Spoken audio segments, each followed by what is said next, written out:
Citations, hello, hi, and welcome to Basic Public Speaking. I'm Christy Thomas. I'm a professor instructor for this course, and this is the weekly chat for Week 7.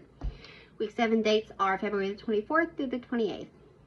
I hope everyone is well. We are officially in the last week of February. Yay, hooray, and I'm really hoping for sunshine and warmth from this point on, because we have had the gambit of chaotic weather in the world.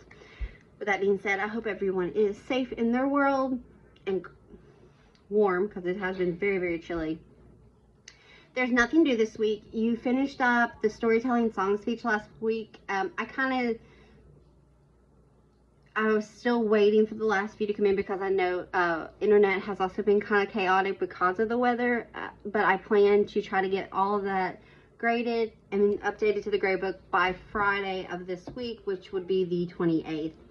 But there's nothing due this week. Yay, hooray, a little break, if you would.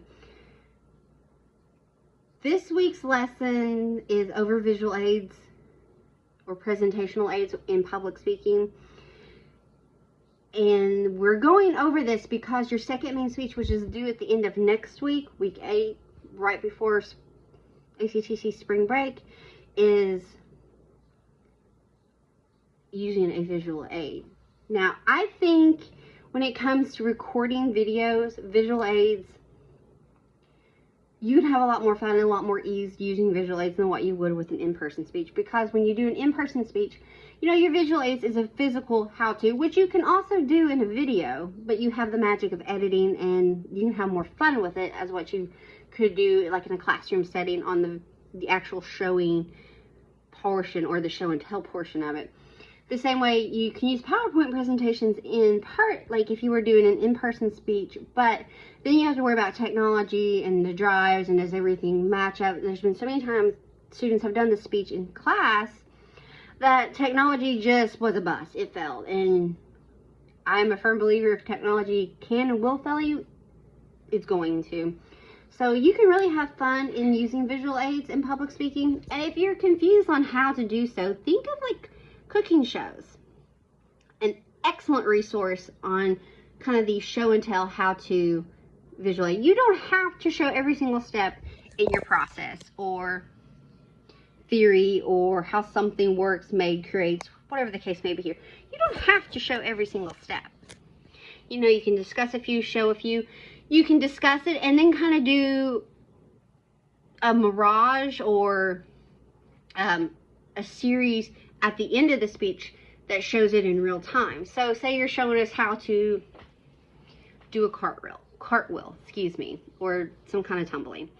Well, it may be hard to show and explain it at the same time. So what you do, maybe you discuss the process first. You know, safety first. Do the process first. And then at the end, when you come up to the conclusion, remember, we've already discussed conclusions in this world, in public speaking. That could be the attention getter there. You go, well, if you take all the steps that I have given you and all the safety measures we've discussed, you too can perform a cartwheel. And then you show us the cartwheel using the steps that you gave us. You know what I'm saying here? So you can really have fun, and there's liberty there too. So you can also do the green screen PowerPoint presentation with it. You know, it's behind you and discuss. But like every speech in this course, the main requirement is I have to see you on the video giving the speech itself, reciting your speech.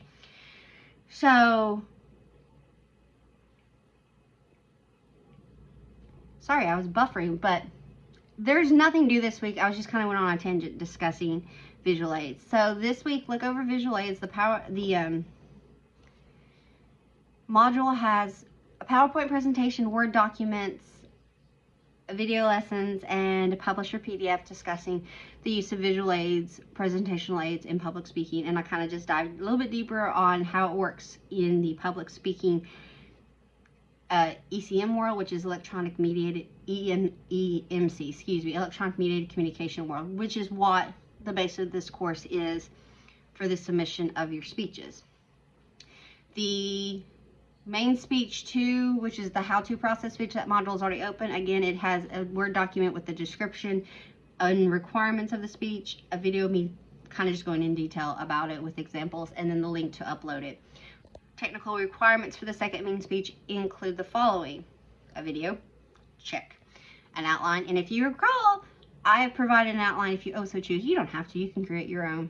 But outlines that are submitted to me are not detailed. They're not working outlines. They're basic outlines, if that makes sense. And a visual aid is required within the speech itself. And you can, like I said, get pretty creative with the use of visual aids in recorded speeches for the public speaking course. Again, this is week 7. Those dates are February the 24th through the 28th. Here's hoping for sunshine and warmth. Next week is week 8. The following week, week 9, is ACTC spring break. So there will be no coursework or anything that week. And I'll also send a reminder at the end of week 8. Hey, spring break's next week. See you the week after. With that being said, I hope everyone is safe and warm and has not been too chaotic due to weather and everything else under the sun. If you have any questions or concerns or just need to chat, please reach out to me and I'll get back to you as soon as I possibly can. I hope that you have a fabulous week. Thank you so much. Bye.